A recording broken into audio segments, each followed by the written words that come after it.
Hi, my name is Jonathan. Welcome to the Haystack. So today was the Trump inauguration.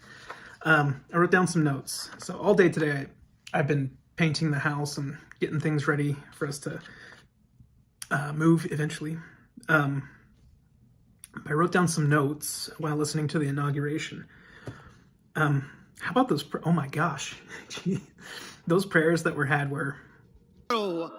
Let freedom ring from the curvaceous hilltops of California.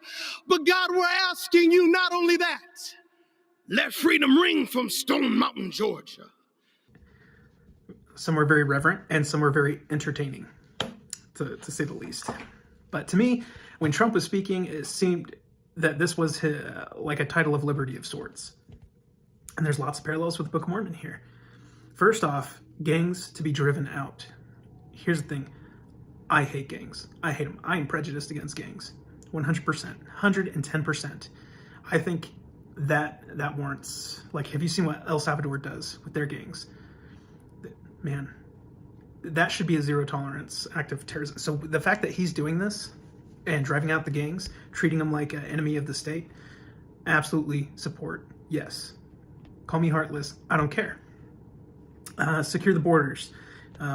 Common sense. That's what every nation has always done. Secure their borders until they get invaded for not securing them. Industrious and manufacturing. So this is what we see in the Book of Mormon. We see that Gadiantans are driven out. We see that they become prosperous. Remember, prosperity brings pride. But they also are industrious, right? Putting in new roads and everything. He said he's going to make America rich again. He said that many times, but we also have to understand that we are on the... This is what I said back when he first ran, was it 2016? Said if he wins, we'll be prosperous, but there will also be a lot of pride and division.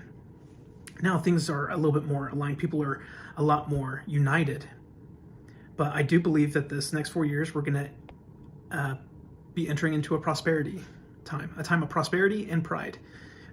In the Book of Mormon, the people became so prosperous that they started having class division. They started, being prideful and looking down on others, saying, hey, you have every opportunity to build wealth and you're not doing it. And we already kind of have that kind of concept now. I think we're just going to see a little bit more of that, to the point where it becomes divisive. Talked about that we're going to drill, baby, drill. Right? So drill for oil. What does that mean? I think that the United States does have an immense amount of oil that we could drill here in our own land. Thing is that we seek it out elsewhere, because once we deplete elsewhere, we then have the monopoly of being able to disperse it to other nations, and that wealth is still kept within the nation. But at the same time, when we are already breaking our backs economically, it behooves us to use our own resources, right? At the same time, there are dangers to these types of things. So we can I would expect to see more earthquakes and sinkholes, fracking. I would expect that would be something that would happen. If we're changing what the pressure and what things are going on underneath the surface here, we can bet that it's going to manifest itself over time. Especially if we're just putting a bunch of straws, boom, boom, boom, boom, and sucking them dry. We're on a multi-front battle with the crust of the earth. So this is very much like Laconius in the Book of Mormon, where people were united, they centralized, they all gathered into one, right? Firmed up their borders, and I think Morgan Philpott has made this point many times when he's spoken, is that like Trump is like our Laconius. Right now, we're going to allow for... Okay, so with prosperity culture, what does that bring? Well, it's going to bring a lot of wealth, and so we're going to see immense freedom to worship as we see fit, which means We're going to have the freedom to choose as we please. And we're not going to be, it's not so much pressure of being down and out and humbled that we are compelled to be humble, but rather that do we choose to be humble and still choose the right and follow the Lord and his covenant path. At the same time, right now, there's still more attacks against the church for financial reasons. Judas is going to Judas, right? Judasing, right? Not happy with the way church funds are spent. Now, I don't think that the church is really at risk of anything, but what they're proposing is that the church pay back all the people who had paid tithing and fast offerings and who want it back, that they get it back. I'll see your situation and I'll raise you a situation. Imagine, I don't think that this is going to happen, but imagine that kind of temptation.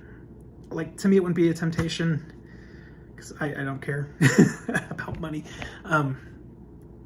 But what would we see among our saints? Can you take this test for yourself and ask yourself or your friends and neighbors, what if the church said, you can have back all the tithing and money that you put in and donated to the church for your entire life?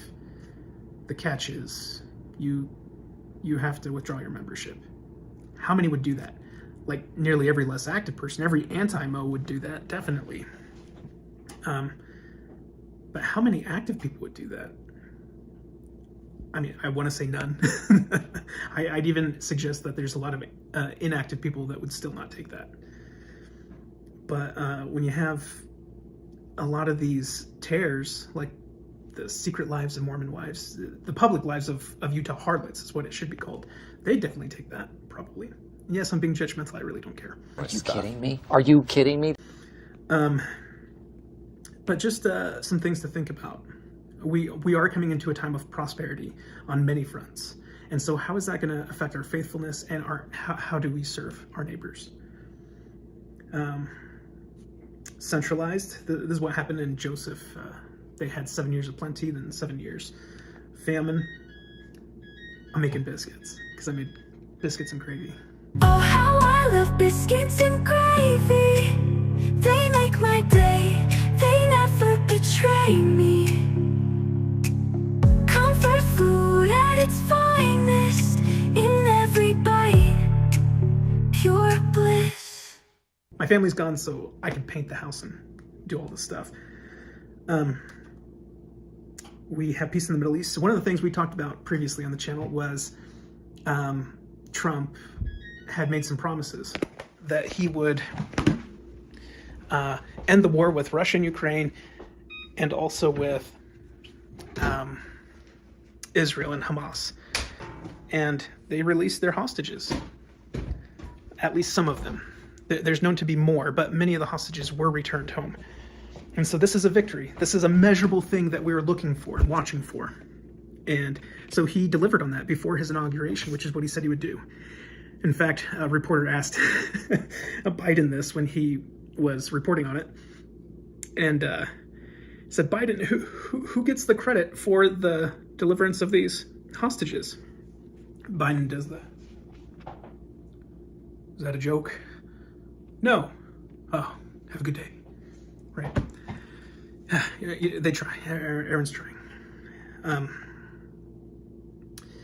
It sounds like from one of the Trump family that they did meet with the Obamas. Michelle Obama's been a little bit more back off-ish, but the takeaway is the message that was being given is, you fought for this, now you do something good with it. With the presidency, that is. The Gulf of Mexico is now, at least by America, being considered the Gulf of America, which makes sense. It's right there between, it's in the Americas, right? So in the Book of Mormon, we see these types of things and we start to see mighty miracles. Now the prophet has also told us that we have the greatest miracles yet to be seen between now and the second coming. And so I think that this is something we can look forward to. Is this when the two witnesses rise, like Nephi and Lehi in the Book of Mormon, where they go and in the midst of persecution? Now, I don't know where this persecution, if persecution will come if it comes by class distinction, if it comes by Christianity pitting itself against Latter-day Saints, especially when so much interfaith dialogue is already occurring right now, what would lead to this type of thing? And that's only if the parallel continues, which it should. And the Lord does come to his temple. This is something that President Nelson has emphasized. And then he even showed the image of the temple in Bountiful from the Book of Mormon, that it wasn't completely finished being made. It was in the midst of it. And right now we're in the midst of the reconstruction of the Salt Lake Temple, the refurbishment, whatever the word is. And so, to me, this is like when we're in the process and acting in our faith towards Christ. Because remember, the Lord didn't come to the Nephites until they found joy despite the sorrow that they were experiencing, despite the hardship. And these natural calamities are increasing. I expect that that might increase, especially with cities sinking, waves heaving themselves beyond their limits, and fires. I worked for the California Conservation Corps, and I can tell you, we generally used to go cut and take down the forests, but now we're in such an effort of conservation that we're conserving tinder boxes that go up in flames like crazy as soon as the wind hits. Forests are supposed to burn. Some seeds don't germinate unless they go through a fire. Some seeds don't germinate unless they go through the digestive system of a bird. And to us, we're kind of like that. We have to go through some hardships for our growth sometimes. Gospel lessons recently rehashed Ezra's the Eagle, and they said, oh yeah, it's over with. All right. I got an email from Kevin with gospel lessons, and he was a good sport, because I did the video that had the little song where he just sings, I was right, everything I say is right. You'd be better off if you did what I said. I have no sympathy, you should have listened to me. I was right. So he was a good sport about that, found it funny, enjoyed it. So that was fun. Just had a great conversation with the Last Dispensation with Troy Abels. What a great guy. Gosh, someone calls you up as a friend just to be a friend. And then I just did a video with Jessica yesterday with Christ Pearls. So if you haven't subscribed or checked out her video, go ahead and check that out. She should be, I'm not sure if she has it or downloaded it yet, but I sent her a copy of our live stream together. Help her channel grow, help her get those messages out, because she has some great insight. Anyways, I was just going to go over that quick stuff, and I don't know, let me know. I do have other videos planned.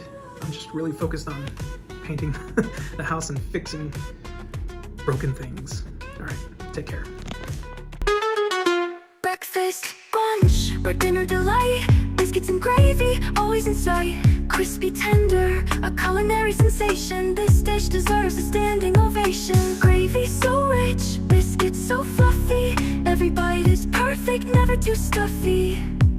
A dish so simple yet so divine. Oh, how I love biscuits and gravy.